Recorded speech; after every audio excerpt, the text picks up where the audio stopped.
الحمد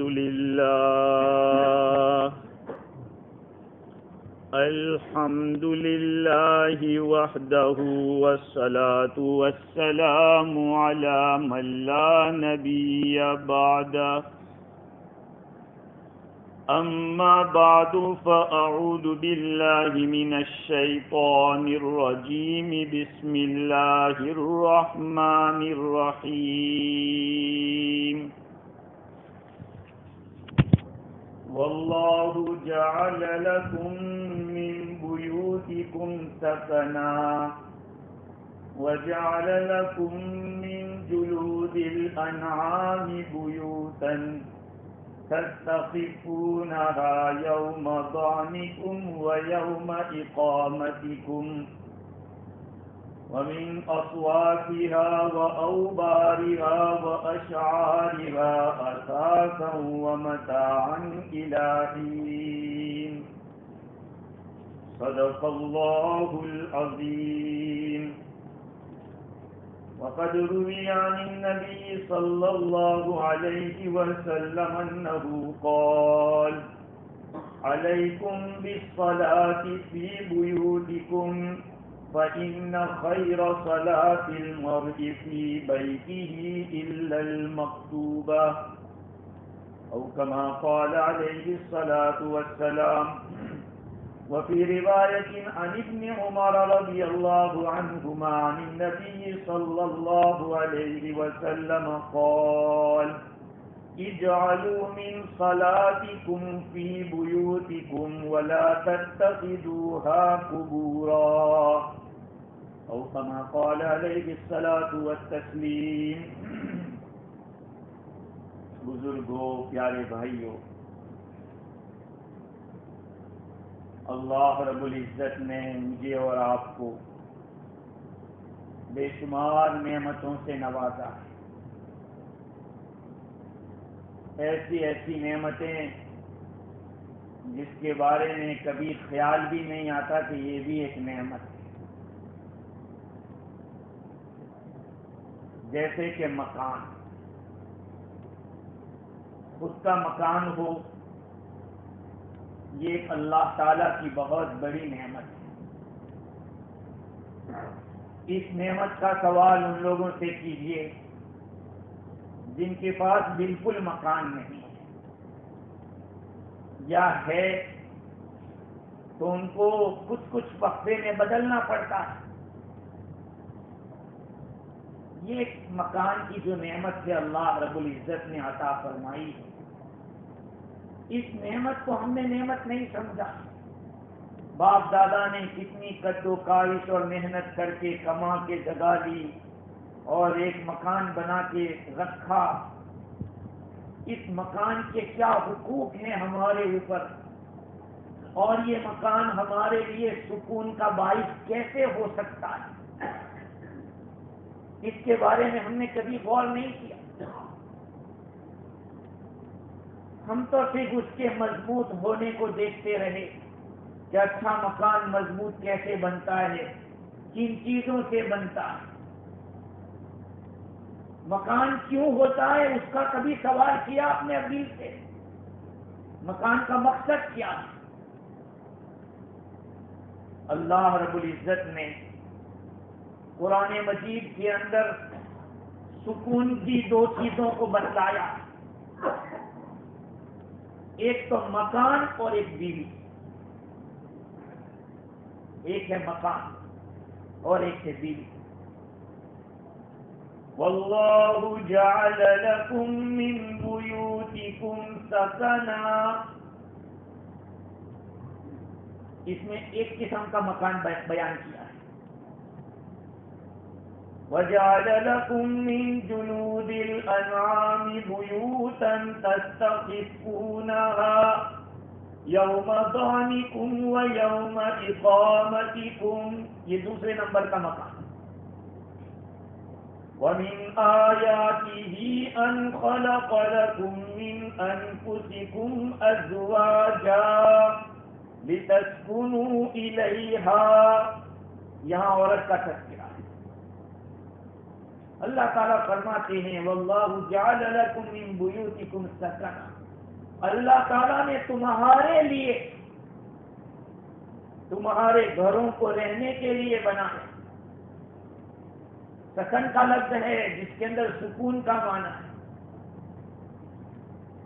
گھر بنایا اللہ تعالیٰ نے، یہ احسان جتلا رہا ہے اللہ تعالیٰ، اور اس کو حق ہے، اس نے دیا ہے۔ اور دوسرے نمبر کا مکان کون سا؟ کہا کہ جانوروں کے چمڑے سے جو آپ بناتے ہیں، سفر میں ساتھ رکھتے ہیں، کبھی گھر پہ بھی اس کا استعمال کر لیتے ہیں، وہ دوسرے نمبر کا مکان۔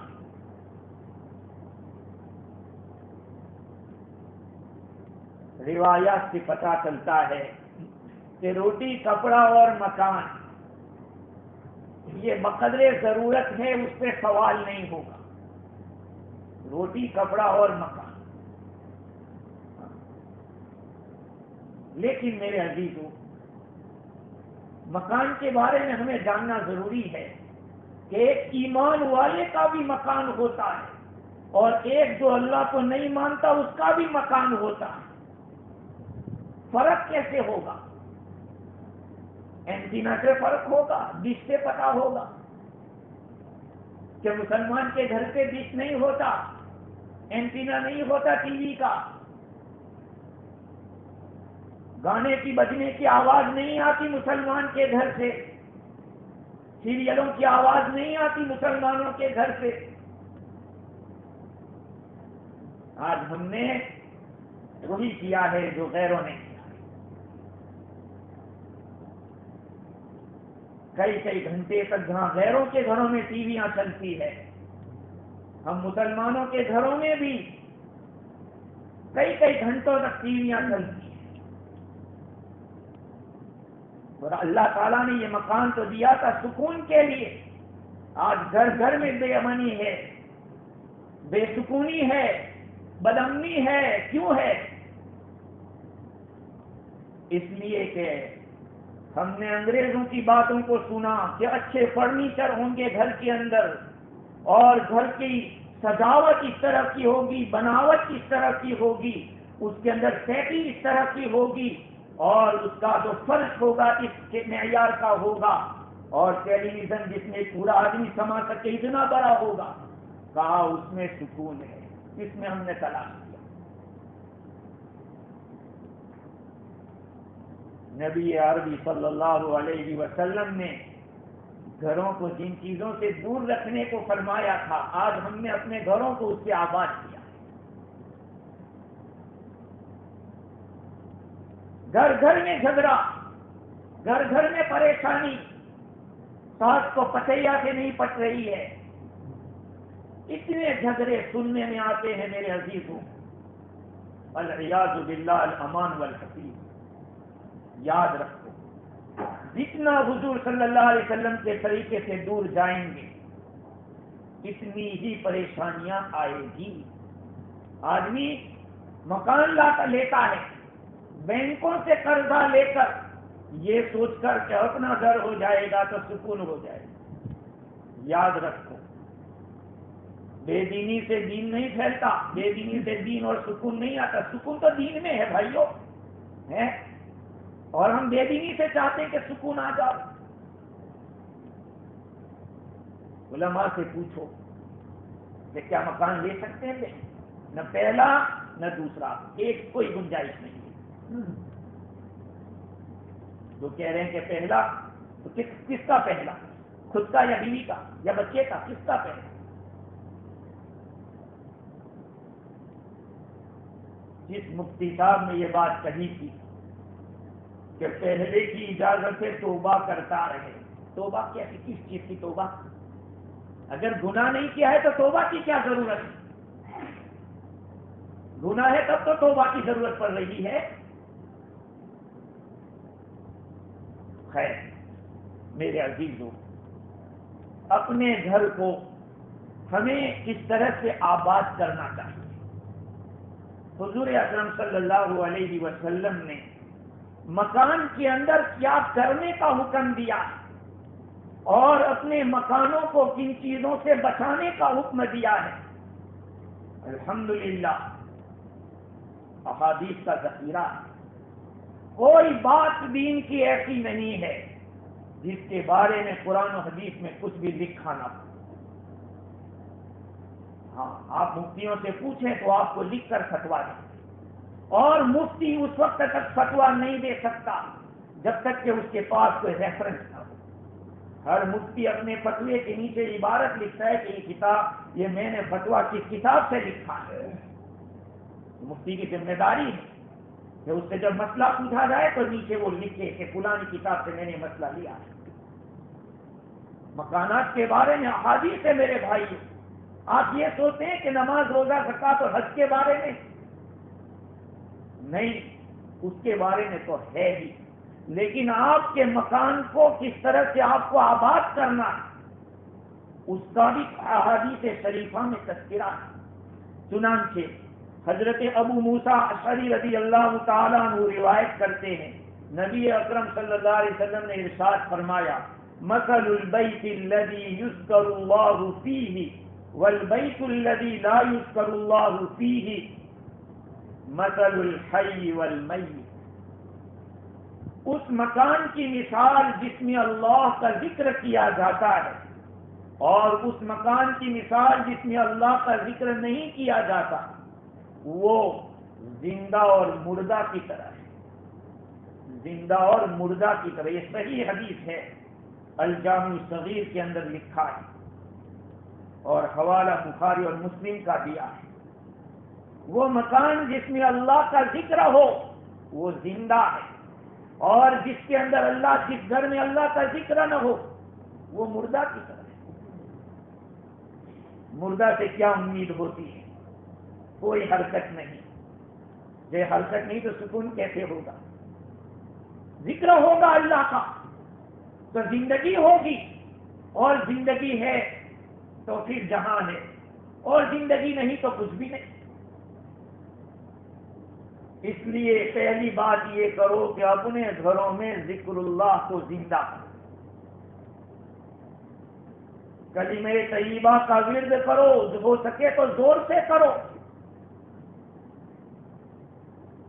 شیطان بھاگے گا زور سے ذکر کریں گے تو نہیں۔ وہ روایت میں آتا ہے حضور اکرم صلی اللہ علیہ وسلم تشریف لے گئے تو صدیق اکبر رضی اللہ تعالیٰ عنہ آہستہ آہستہ پڑھ رہے تھے قرآن یا کوئی بھی ذکر کر رہے تھے، اور حضرت عمر فاروق رضی اللہ عنہ زور زور سے، کیا بات ہے عمر؟ کہا میں شیطان کو بھگا رہا۔ معلوم ہوا کہ ذکر اللہ اگر زور سے ہوگا تو شیطان بھاگے گا، اور اگر نہیں ہوگا بالکل نہیں تو وہ وہیں پہ بسیرا کر دیں گے۔ آپ گھر میں رات کے وقت ہلے داخل ہوئے، آپ نے نہ بسم اللہ پڑھا، نہ قل هو اللہ پڑھی، نہ درود شریف پڑھا، شیطان خوش ہو جاتا ہے کہ اپنا مبیت مل گیا، یہاں سونے کا رات گزارا یہاں ہو جائے گا اپنا۔ اور آپ نے جیسے ہی بسم اللہ کہا، السلام علیکم کہہ کر داخل ہوئے، وہیں بھاگ جائے گا وہ کہ نہیں اپنا چانس نہیں ہے اس گھر میں۔ روایات میں آیا ہے، لیکن ہم نے اس کی طرف دھیان نہیں دیا۔ ہم نے یہ سوچا کہ ٹھیک ہے یہ تو لکھا ہوگا، یہاں تک کہ اللہ کے نبی پہ قربان جائے میرے عزیزو، کیا نہیں آپ نے بتایا؟ چھوٹا بچہ ہے، نابالغ بچہ ہے، کہا ان کو سورج کے غروب ہونے سے پہلے 15-20 منٹ تک میں گھر سے باہر مت نکالو، اور مغرب کی نماز کے بعد باہر مت نکالو، شیاطین گھومتے ہیں تو ان کی لپیٹ میں جو آ جاتا ہے وہ بیمار ہو جاتا ہے۔ یہ ہے تو پہلی بات یہ ہے کہ اپنے گھروں کے اندر ذکر اللہ کیا جائے، اور دوسری بات یہ ہے کہ نبی اکرم صلی اللہ علیہ وسلم نے ارشاد فرمایا، علیکم بالصلاۃ فی بیوتکم، تمہارے اوپر لازم ہے کہ اپنے گھروں میں نماز پڑھو، فإن خیر صلاۃ المرء فی بیتہ الا المکتوبہ، اس لیے کہ آدمی کی سب سے بہترین نماز اس کے گھر میں ہوتی ہے سوائے فرض کے۔ یاد رکھنا، سوائے فرض کے، فرض کو تو مسجد میں پڑھا جائے گا، اپنے مرکز میں پڑھا جائے گا۔ علیکم، علیکم کے معنی اپنے اوپر لازم کر دو، یو مسٹ ڈو اٹ، ضروری ہے کہ یہ کرو تم. اپنے گھروں میں نماز جمعہ پڑھ کے جاؤ، 2 رکعت نفل نماز کرو گھر میں. گھر والے کہیں گے پتہ نہیں آج کیا سن کے آیا ہے، کیا سن کے آیا. فجر کی نماز مرکز کے اپنے پڑھنے جا رہے ہیں، اذان ہو گئی ہے، 2 رکعت سنت پڑھ کے جاؤ. اپنے گھروں کے اندر نماز کو لازم کرو. ہاں فرض نماز کو تو آپ نے فرمایا کہ مسجد میں پڑھا جائے گا، مرکز میں پڑھا جائے گا، جماعت کے ساتھ پڑھیں گے. صحابہ کرام جب نیا مکان بناتے تھے، حضور اکرم صلی اللہ علیہ وسلم کو دعا کے لیے لے جاتے، آپ نماز پڑھتے، قبلے کی سمت معلوم کرتے، پوچھتے کدھر، کون سی جگہ بتا دو. اپنے گھر کے اندر ایک روم اس طرح کا بناؤ جو خالص نماز کے لیے ہو، تلاوت قرآن کے لیے ہو، ذکر اللہ کے لیے ہو. آج ہماری نمازیں بستروں میں ہو رہی ہیں، راتوں کو دیر تک جاگتے ہیں، سیریلیں دیکھتے ہیں، پتہ نہیں کیا کیا دیکھتے ہیں. جو شیطانی کام ہے وہ اکثر رات کو ہوتے ہیں. چوری چنڈالی جو کچھ بھی ہو رہی ہے وہ رات کو ہوتی ہے. تو آدمی بھی رات کو اللہ کا ذکر گھر میں کر رہا ہے، برکتیں آتی ہیں. آج لوگوں کو شکایتیں ہیں کہ کتنا کماتے ہیں، کوئی برکت نہیں، کچھ بچتا ہی نہیں. کیسے بچے گا؟ سائڈ بزنس ہم نے ایسے کر رکھے ہیں کہ فون کا اتنا جا رہا ہے، ٹی وی کے ڈش کا اتنا جا رہا ہے، یہ اناپ شناپ خرچے ہمارے زیادہ ہے، نگونا کا اتنا خرچہ ہے، سگریٹ کا اتنا خرچہ ہے.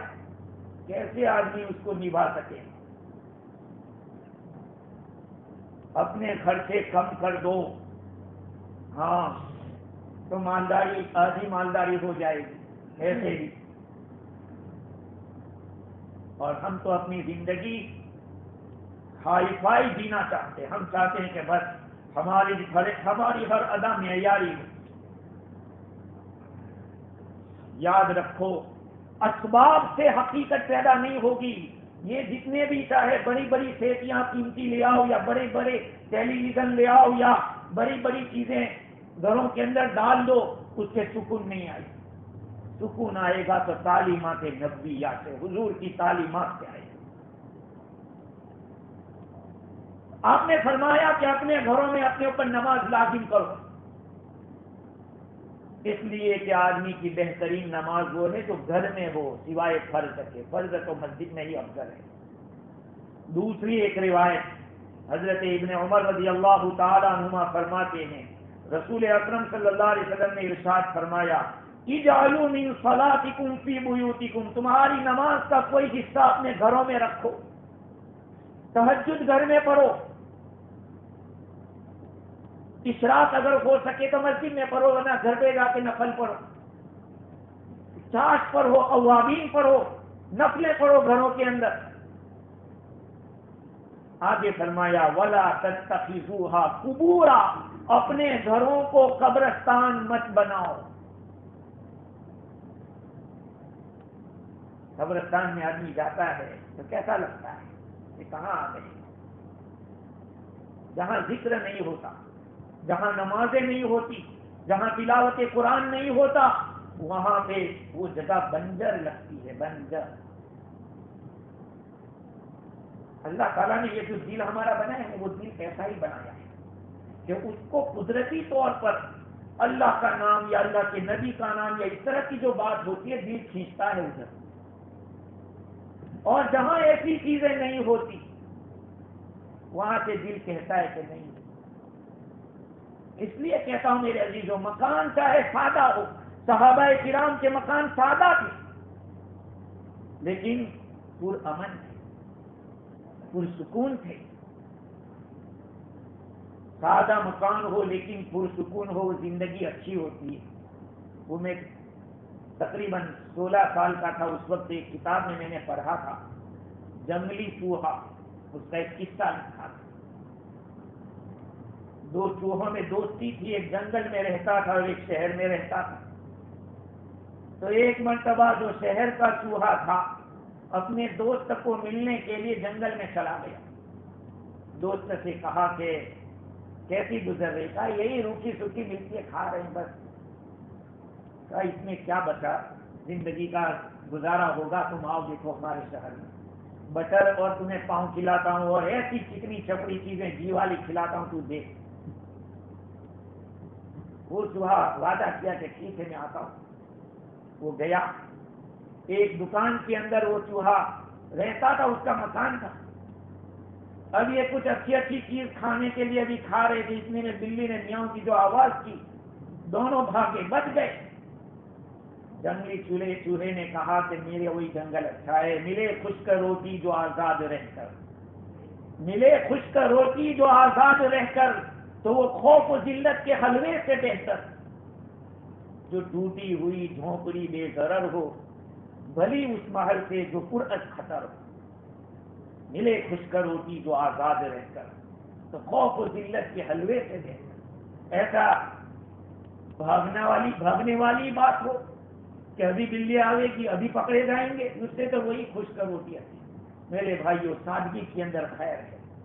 اللہ کے نبی صلی اللہ علیہ وسلم کے طریقے کے اندر سادگی، اور ہم یہ چاہتے ہیں کہ ماڈرنائز کے اندر ہم اچھی طرح سے رہیں اور سکون بھی ملے. خیالت تو محالت تو میرے اور آپ کے نبی قیامت تک کے انسانوں کے لیے نبی، اور آپ کا طریقہ قیامت تک چلنے والا ہے. اس لیے حضور جو شریعت لائے وہ بھی ایسی سادہ اور ایسی جو قیامت تک کے انسان اس پر عمل کر سکتے ہیں. ہاں، حضور کا طریقہ قیامت تک کے لیے لائق عمل ہے. اس لیے میرے عزیزو، اپنے گھروں کو قبرستان مت بناؤ، اپنے گھروں کو صاف ستھرا بھی رکھو. صفائی سے بھی برکتیں آتی، گندگی سے برکت ختم ہو جاتی ہے. میرا ایک دفعہ انڈیا میں جب تھا تو فیملی کے ساتھ گھومنے کے لیے نینی تال جانا ہوا، یو پی سے آگے نینی تال. وہاں پہ مسجد کے سامنے مسجد والوں ہی کے کچھ روم تھے. اس روم میں کہا کہ بھئی ہم کو اتنے دن 2 دن رکنا ہے. تو ٹھیک ہے، طے ہو گیا سب کچھ. لیکن جب واش روم کی طرف گئے تو دیکھا کہ آدمی رک نہیں سکتا. میں نے بلایا ذمہ دار کو ادھر آ. میں نے کہا یہ کیا ہے؟ تو کہا کہ دیکھو یہاں پہ غربت لکھ لے. میں نے کہا اس لیے نہیں، اس کی وجہ سے غربت ہے. یہ کہو صفائی کے پیسے لگتے ہیں؟ صفائی میں کون سے پیسے لگتے؟ تمہارے یہاں غربت اس وجہ سے ہے کہ تمہارے یہاں صفائی نہیں ہے. اس لیے نہیں کہ صفائی نہیں ہے کیونکہ غربت ہے. اس لیے میرے بھائیوں، اپنا مکان کیسا بھی ہو، چھوٹا ہی کیوں نہ ہو، لیکن اس کو صاف ستھرا رکھ کر ایک تو ذکر اللہ کو زندہ کریں اپنے گھروں کے اندر. ایک بات. دوسری بات یہ ہے کہ گھروں میں نفل نمازیں پڑھتے رہیں. اور تیسری بات یہ ہے کہ روایت کے اندر آتا ہے کہ جس گھر میں تلاوت قرآن ہوتی ہے شیطان بھاگتا ہے. چنانچہ حضرت ابو ہریرہ رضی اللہ تعالیٰ عنہ روایت کرتے ہیں، رسول اکرم صلی اللہ علیہ وسلم نے ارشاد فرمایا لا تجعلوا بیوتکم المقابر، اپنے گھروں کو قبرستان مت بناؤ. ان الشیطان ینفر من البیت الذی تقرأ فیہ سورۃ البقرہ، شیطان بھاگتا ہے اس گھر سے جس گھر میں سورہ بقرہ کی تلاوت کی جاتی. جس گھر میں سورہ بقرہ کی تلاوت کی جاتی ہے. صاحب نے مجھ سے پوچھا کہ مفتی صاحب اس گھر میں کئی مہینوں سے نہیں رہ رہے تھے تو کہیں کسی نے یہ تو نہیں کیا ہوگا، بچیرا تو نہیں کیا ہوگا؟ میں نے کہا سورہ بقرہ چالو کر دو، پڑھ دو ہر کمرے کے اندر، یا پورے گھر میں ایک دفعہ سنا دو، کچھ بھی ہوگا. وہ تو اللہ کی مخلوق ہے، کہیں بھی رہتی ہے جنات. وہ ہماری صفائی نہیں ہوگی، گندگی ہوگی، پاکی نہیں ہوگی تو پھر وہ پریشان کریں گے. وہ تو اللہ کی مخلوق ہے، کہیں بھی رہ سکتی ہے. تو شیطان بھاگتا ہے اس گھر سے جس گھر کے اندر سورہ بقرہ کی تلاوت ہوتی. ہاں، ہمیں کہیں جانے کی ضرورت نہیں. یہ اسلام لوگوں کو دینے کے لیے آیا، لینے کے لیے نہیں آیا. ہمیں لوگوں سے لینے کی بھیک مانگنے کی ضرورت نہیں ہے کہ تمہارا جو طریقہ ہے وہ ہمیں دو. ہمارا طریقہ وہ ہے جو ہم دوسروں کو دیتے ہیں. اور آج کا ٹائم تم دیکھ لو، ہم لوگوں کو مطالعہ کہاں کرنا ہے، ریسرچ کہاں کرنا ہے. سائنس کا ایک بہت بڑا حصہ قرآن و حدیث کے اوپر ڈیپینڈ کر رہا ہے. انہوں نے قرآن و حدیث کی خدمت کی ہے. اسی لیے حضرت حکیم الاسلام رحمۃ اللہ علیہ فرماتے تھے کہ سائنس اسلام کی خادمہ ہے. سائنس اسلام کی خادمہ ہے. اور مسلمان بڑے بڑے جو پہلے سائنسدان گزرے، آپ کو معلوم ہونا چاہیے کہ پہلے کتابیں عربی میں تھی، ان عربی کتابوں کو انگریزی میں ٹرانسفر کیا گیا اور پھر انہوں نے ریسرچ کیا. یہ بات یاد رکھیں، اسلام لینے کے لیے نہیں آیا ہے، اسلام تو دینے کے لیے آیا. لیکن ہم مسلمان ایسے ہیں کہ ہم اپنی خیر دوسروں کی کاپی میں سمجھتے ہیں. گھر تو کہا کہ ہمارا کچن تو ایسا ہونا چاہیے کہ فلاں ملک کے لوگ بناتے ہیں. ہمارے گھر کے اندر سیٹی ایسی ہونی چاہیے. اسی لیے جہاں عورتیں کسی کے گھر جاتی ہے تو ایک نہ ایک مصیبت لے کے آتی تھا. اس کے گھر تو یہ چیز بہت اچھی تھی. ارے بھائی نکل میں، ارے کوئی بات نہیں، وہ اتنے پیمنٹ پہ مل جائے گا. ارے پیمنٹ 2 سال کا، 2 سال زندہ رہیں گے بھی کہ نہیں؟ یہ سوال ہے. سوال ہے 2 سال زندہ کیسے آپ لوگ وعدہ کر لیتے ہو 2 سال کا، 3 سال کا؟ کس نے دیکھا کہ 3 سال جئیں گے کہ نہیں جئیں گے؟ اچھا، دوسری ایک بات یہ ہے کہ احادیث شریفہ سے پتہ چلتا ہے کہ اپنے گھروں کو تصویروں سے اور کتوں سے دور رکھو. یہ تو کرنے کے کام میں نے آپ کو بتایا کہ اپنے گھروں میں ذکر کرو 1، اپنے گھروں میں نماز پڑھو 2، اپنے گھروں میں تلاوت قرآن کرو، اور ذرا زور سے کرو تو اچھا ہے، مرد لوگ زور سے کریں تاکہ شیطان دور تک چلا جائے. اب دوسرا کام کیا کرنا ہے؟ کتوں کو اور تصویروں کو گھر سے دور رکھو. میں نے کئی مسلمانوں کے گھروں میں اپنی اہلیہ کی، اپنی اولاد کی تصویروں کو لٹکاتے ہوئے دیکھا. میں نے فوراً گرا دیا، اس کو ہٹا. جس گھر میں تصویریں ہوتی ہے، چاہے کسی بزرگ کی تصویر کیوں نہ ہو، کسی اللہ والے کی تصویر کیوں نہ ہو. بہت سارے لوگ اپنے موبائل کے اندر بزرگوں کی تصویروں کو محفوظ رکھتے ہیں. اس کی قطعاً اجازت نہیں ہے. تصویر رکھنا بھی منع ہے، الا یہ کہ آپ کے ڈاکیومنٹس ہیں، پاسپورٹ ہے، جہاں آپ لاچار ہیں وہاں تو آپ کچھ نہیں کر سکتے. اس لیے تصویر کشی سے بھی بچو اور تصویر کی تعظیم سے بھی بچو.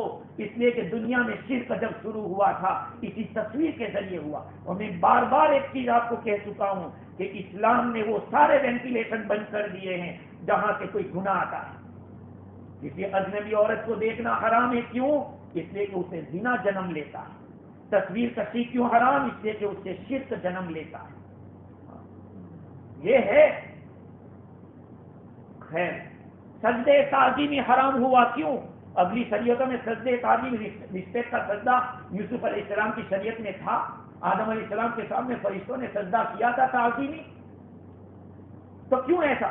کہا کہ یہ سجدی آخری امت ہے، اس امت کو اسی لیے اس طرح کے احکام دیے تاکہ تمام قسم کے وینٹیلیشن بند ہو جائے. اور کتوں کو، ایک تو کتے کی اور تصویر کی بات آئی کہ اپنے گھروں کو اس سے دور رکھو. حضرت جبریل امین حضور اکرم صلی اللہ علیہ وسلم کی خدمت میں حاضر ہوتے ہیں اور عرض کرتے ہیں کہ اتیتک البارحہ، کل رات میں آپ کے پاس آیا تھا، لیکن میں اس لیے داخل نہیں ہوا کہ آپ کے دروازے کے اوپر ایک تصویر تھی، لہذا اس تصویر کا گلا کاٹ دیا جائے. اور دوسری بات یہ ہے کہ پردے کے اوپر بھی کچھ تھا، اس کو بھی کاٹ دیا جائے. جس گھر کے اندر تصویر ہوتی ہے یا جس گھر میں کتا ہوتا ہے وہاں رحمت کے فرشتے نہیں آتے. اب کوئی کہے کہ اچھا ہے نہیں، وہ تو نہیں آئے گی. تو یوں کہے، کسی اللہ والے کو ایسا کہا تھا کسی نے. ایک بزرگ بہت بچپنے سے چھوٹے تھے تو کسی نے کہا کہ اس طرح رحمت کے فرشتے نہیں آتے. تو اس آدمی نے کہا کہ پھر تو موت بھی نہیں آئے گی. تو اس بچے نے جواب دیا کہ کتوں کی روح جو فرشتہ لیتا ہے وہ تمہاری لے گا. اسلام نے اس سے روکا، اس لیے کہ کتا ایک تو اس کی ذات ناپاک ہے، اور بعض کتوں کو تو شیاطین قرار دیا، کالے کتے کو شیطان قرار دیا. صحابہ کرام کے دلوں کے اندر کتوں کی محبت بھری ہوئی تھی. اللہ کے نبی صلی اللہ علیہ وسلم نے فرمایا کہ جہاں کتا ملے اس کو مارو. مارتے مارتے دیکھا کہ سب کے دلوں میں نفرت ہو گئی، فرمایا کہ صرف کالے کو مارو. پھر فرمایا مالی ولی خلاف، میرے کتوں سے کوئی دشمنی تھوڑی ہے، لیکن آپ لوگوں کے دلوں میں اس کی محبت بھری ہوئی تھی، اس کو نکالنا. دیکھا، میں نے آپ کو کہا کہ شریعت کا کوئی بھی مسئلہ ایسا نہیں ہے کہ جس کا حل نہ ہو. تمہاری 24 گھنٹے کی زندگی میں کوئی بھی مسئلہ لائیے، علماء کرام اور مفتیان نظام کتاب و سنت اور اجماع امت کی روشنی میں اس کا حل ضرور بتائیں. لیکن آپ آ رہے تو صحیح، آپ تو اپنے کوئی مفتی سمجھ بیٹھے ہو، تو پھر کیا ضرورت ہے؟ آج ہر آدمی اپنے کو مفتی سمجھ رہا ہے اور اپنی مرضی سے کہہ رہا ہے کہ یہ جائز یہ نہ جائز. اس لیے علماء سے پوچھو، جہاں صحیح آپ کو اعتماد ہو وہاں پہ. یہ بہت بڑا ایسے میں اور آپ جس دور کے اندر ہے میرے بھائیوں، ایسا دور ہے کہ جس کے اندر بہت مشکل ہے. ابھی میں بخاری شریف پڑھا رہا تھا تو بخاری شریف میں ایک روایت آئی. حضور اکرم صلی اللہ علیہ وسلم نے ارشاد فرمایا کہ قریب ہے کہ ایک وقت آئے گا کہ مسلمان کا بہترین مال بکری ہوگی، جس کو لے کر وہ پہاڑ کے اوپر چلا جائے گا، اپنے دین کو لے کر بھاگے گا فتنوں کی وجہ سے. یہ روایت ہے بخاری شریف. اس روایت کے اندر علامہ عینی رحمت اللہ علیہ نے لکھا کہ اس روایت سے ایک بات ثابت ہوتی ہے کہ تنہائی اختیار کرنا بہت ضروری ہے. اب اس میں اختلاف، امام شافعی رحمت اللہ علیہ فرماتے ہیں کہ نہیں، اختلاف افضل ہے، لوگوں سے ملنا جلنا افضل ہے. امام نووی رحمت اللہ علیہ نے لکھا کہ لوگوں سے ملنا جلنا اس لیے کہ اس میں بہت سارے فائدے ہیں. ملنا جلنا بند ہو گئے تو بھلے امر بالمعروف و نہی عن المنکر بند ہو جائے گا. جمعہ کی نمازوں کا کیا ہوگا، عید کی نماز کا کیا ہوگا، عرفہ کے میدان کا کیا ہوگا. اس لیے امام شافعی رحمت اللہ علیہ فرماتے ہیں کہ لوگوں سے ملنا جلنا افضل ہے. کچھ علماء نے فرمایا کہ نہیں، فتنوں کے سے بھاگنے کے لیے تنہائی افضل ہے. اب علامہ کرمانی رحمت اللہ علیہ نے بیچ میں فیصلہ کیا، فرمایا کہ آج کے زمانے میں تنہائی اس لیے بہتر ہے کہ اکثر و بیشتر محفلیں گناہوں سے خالی نہیں ہوتی. یہ بات بیان کرے کہ علامہ عینی جو 8ویں صدی کا آدمی ہے، آج سے 700 سال پہلے کی بات ہے، علامہ عینی نے لکھا اس کے اوپر کہ میں موافقت کرتا ہوں کرمانی کی بات کے اوپر کہ علامہ کرمانی نے جو کہی ہے کہ آج کے زمانے کی اکثر محفلیں شر اور فساد کے اوپر مبنی ہوتی. جہاں 5 بیٹھے، وہ فلاں صاحب، ارے بات کیا، ارے اس کے بارے میں بات ہی مت، وہ تو ایسا ہے، وہ ایسا ہے. کیوں اپنے پر گناہ لازم کر رہے ہو؟ میں تو معاف کرنا. ہمارے علماء کو تو انشاءاللہ العزیز اللہ رب العزت ایسے ہی چھوڑ دے گا کہ تیرے تو سر صاف ہے. اتنی برائیاں میں نے تھک گیا سن کے لوگوں سے. اور وہ بھی بیچارے عوام ہو تو عوام اپنے سلجھے ہوئے لوگوں کا یہ حال ہو تو کیا ہوگا امت کا. تو میں یہ عرض کر رہا تھا کہ 8ویں صدی کا آدمی کہہ رہا ہے کہ آج کے زمانے میں تنہائی بہتر ہے. آج 15ویں صدی ہے، 700 ایئرس گزر چکے ہیں، تو آج کا حال کیا ہوگا. حضور اکرم صلی اللہ علیہ وسلم کے زمانے سے جتنی دوری ہوتی جا رہی ہے، نور نبوت سے دوری ہونے کی وجہ سے ہم لوگوں کے حالات بدلتے جا رہے ہیں. امام حکیم ترمذی رحمت اللہ علیہ جوانی کا دور تھا، جوانی میں جا رہے تھے، ایک لڑکی خوبصورت ملی، اس نے کہا کہ کیسا ہے. اس نے تقاضا کیا کہ خواہش پوری کرو میری. کہا کہ اللہ سے ڈر، کیا بات کر رہی ہے. بڑھاپا آ گیا، بڑھاپے کے اندر خیال آیا کہ اس عورت سے اگر کچھ ہو جاتا ہے اور توبہ کر لیتا بعد میں تو سب ٹھیک ہو جاتا. اب دل میں خیال آیا کہ اے ترمذی، حکیم ترمذی، اس جوانی میں تو بچ گیا اور آج یہ خیال. آواز آئی کہ ٹھیک ہے، حضور صلی اللہ علیہ وسلم کے زمانے سے اتنا زمانہ دور ہو گیا ہے. آج میرے بھائیوں ہم 15ویں صدی کے اندر ہیں، اور 15ویں صدی سمجھ لو کہ اب کیا ہے. روایات کی روشنی میں 1500 سال اس امت کے علماء نے لکھا، بعض علماء نے، سب کا نہیں ہے، بعض نے لکھا. تو اب ہم کہاں پہنچ رہے ہیں؟ اپنی اصلاح کرو، کسی اللہ والے سے تعلق قائم کرو، اور اپنی اصلاح ذکر اللہ کے ذریعے اور ان کے بتائے ہوئے طریقے پہ چل کے ہوگا. اصلاح کے لیے مصلح کی ضرورت پڑتی ہے. قرآن نے خود کہا ہے یا ایھا الذین آمنوا اتقوا اللہ وکونوا مع الصادقین، اے ایمان والو اللہ سے ڈرو اور سچے لوگوں کے ساتھ رہو. یہ نہیں کہا کہ سچائی کے ساتھ رہو، سچے لوگوں کے ساتھ رہو، اس لیے کہ اصلاح ہوگی تو کسی اصلاح کرنے والے سے ہوگی. اصلاح کرنے والا صادق، اس کو صادق کہا ہے، صدق نہیں کہا. خیر، تو میں یہ عرض کر رہا تھا میرے بھائیوں کہ ہم اپنے گھروں کو تصویروں سے خالی کریں. میں نے بہت سارے گھروں کے اندر دیکھا ہے کہ فرنٹ میں داخل ہوتے ہی بڑی بڑی تصویریں لگی ہوئی. بھئی کیا بات ہے؟ تصویر سے کچھ ملنے والا ہے؟ رحمت کے فرشتے نہیں آئیں گے، گھروں کے اندر بے برکتی ہوگی. ہاں، بعض لوگ کتا پالتے ہیں. اب تو مسلمانوں کو بھی ایسے شوق ہونے لگے، کتے پالتے. ٹھیک ہے، جنگل کے اندر کھیتی کی حفاظت ہو، کوئی شکار کا شوقین ہو اور اس کے لیے پالتا ہو، تب تو اس کی گنجائش روایات کی روشنی میں اور فقہ کے عبارات کے اندر مل رہی ہے، احادیث سے پتہ چلتا ہے. لیکن ایسے ہی شوقیہ، حدیث میں ہے کہ روزانہ 2 قیرات ثواب ختم ہو جائے گا. چنانچہ احادیث شریفہ کے اندر یہ بات بھی ملتی ہے کہ جو آدمی کتے کو پالے گا، من اقتنى كلبا الا كلب صید او ماشیہ، جس آدمی نے کتے کو پالا سوائے شکار کے کتے یا کھیتی کا کتا، ينقص من اجرہ كل یوم قیراتان، روزانہ اس کی نیکیوں میں سے 2 قیرات کم ہو جائیں گے، کم کیے جائیں گے. پال رہے ہیں تو جرمانہ. یہ ہے دین. اور گھروں کے لیے جیسے میں عرض کر رہا تھا، اپنے گھروں کو محفوظ رکھنے کے لیے اپنے گھروں کے کاج بھی ایسے رکھے جائے جس سے بے پردگی نہ ہو. یہ ساری چیزیں گھروں کی حفاظت کے لیے. اپنا گھر کیسا ہونا چاہیے؟ ایک مسلمان کا گھر غیروں کے گھروں کے مشابہ نہیں ہوتا. غیروں کے گھروں کے اندر سے اگر گانے کی آواز آ رہی ہے، اگر مسلمان کے گھر سے بھی وہی آواز آ رہی ہے، تو پھر آدمی سوچے گا کہ یہ بھی کسی غیر کا گھر ہے. ہمارے گھروں کے اندر اس طرح سے تفریق ہوگی، مسلمان کا گھر ہر اس قسم کے پروگرام سے اور ہر اس قسم کی ایکشن سے محفوظ ہوگا کہ جو غیروں کے اندر پائی جاتی ہے.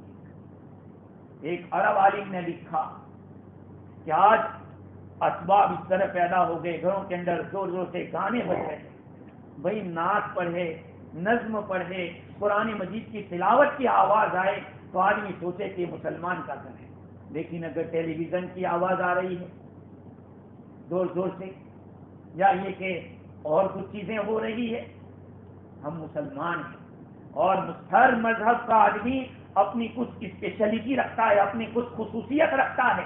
اسلام اپنی سادگی، سب سے بڑی اسلام کی سادگی ہے. دکھاوا نہیں ہے اسلام کے اندر. اگر کر رہے ہیں تو دھوکے میں ہیں. اسلام سادگی کو پسند کرتا ہے اور صحابہ کرام سب سادگی والے تھے. خیر تو میرے عزیزوں، ہمارا گھر تلاوت قرآن سے بھرا ہوا ہونا چاہیے، ذکر اللہ سے بھرا ہوا ہونا چاہیے. ہمارے گھر کے اندر 5 وقت کی نمازیں عورتیں پڑھتی ہو، ہم اپنی فرض نمازیں مسجد کے اندر اور مرکز میں پڑھیں اور نفل نماز گھر کے اندر پڑھیں، تہجد اپنے گھر کے اندر پڑھیں اور قرآن مجید کا ایک حصہ بھی اپنے گھر میں پڑھنے کی عادت ڈالیں.